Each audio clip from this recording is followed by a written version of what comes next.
Hi everyone, this is Ms. Martinez over at Parkview Prep, and I am here to read you a story.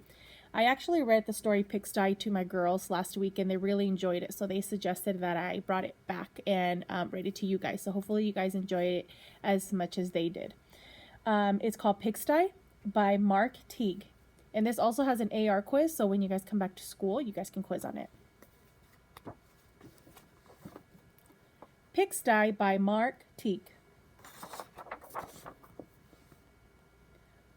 Monday afternoon, Wendell Fultz's mother told him to clean his room. "It's turning into a pigsty," she said.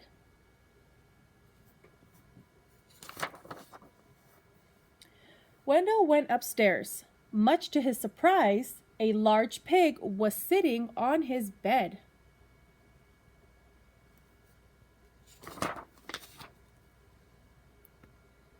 "Pardon me," said Wendell. He shoved some toys into his closet, but the pig didn't seem to mind the mess, and Wendell found that he didn't mind the pig either.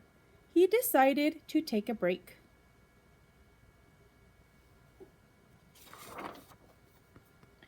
When Wendell's mother came to look at his room, the pig was hiding, but the mess was still there. She threw up her hands. "Okay, Wendell," she said. "If you want to live in a pigsty, that's up to you."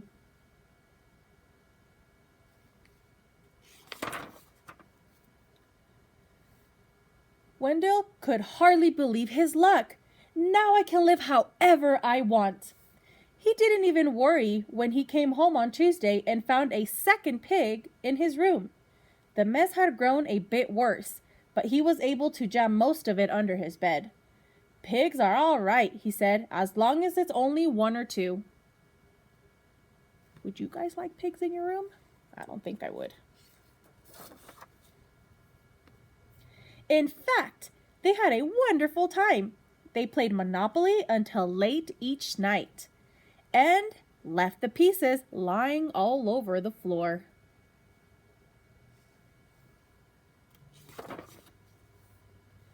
They had paper airplane wars and pillow fights.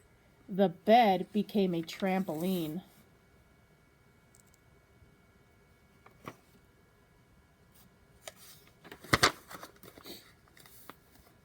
Then 2 more pigs showed up. The mess just grew and grew.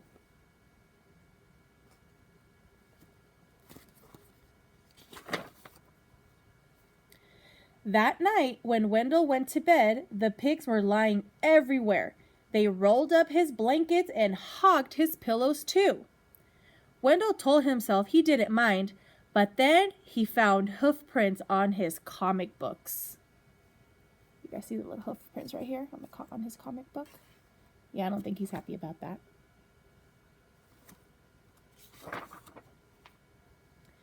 And Friday, when he got home from school, he saw that someone had been sitting on his basketball. You guys see the basketball? It's flattened, isn't it? And his baseball cards had been chewed.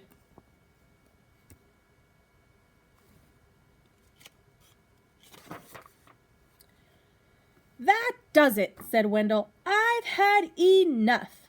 He ran downstairs to tell his mother. "Sorry," she said, "but your room is your responsibility." She handed him a broom. What do you guys think he's going to do with that broom? Think about it. Predict what he's going to do. All right, let's see if you guys are right. Wendell started to complain. The mess was too huge, but suddenly he remembered a saying he'd heard that many hooves make light work. He marched upstairs and organized a cleaning crew.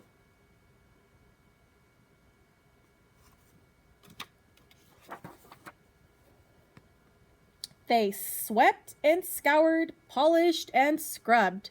Later that afternoon, Wendell inspected his room and pronounced it clean.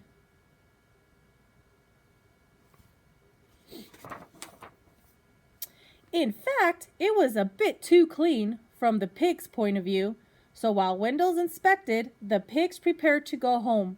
One of them, made a phone call, and a farm truck came to pick them up.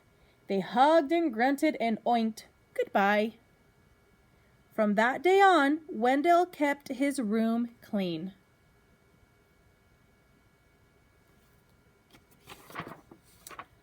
Except for those nights when his friends came by to play Monopoly.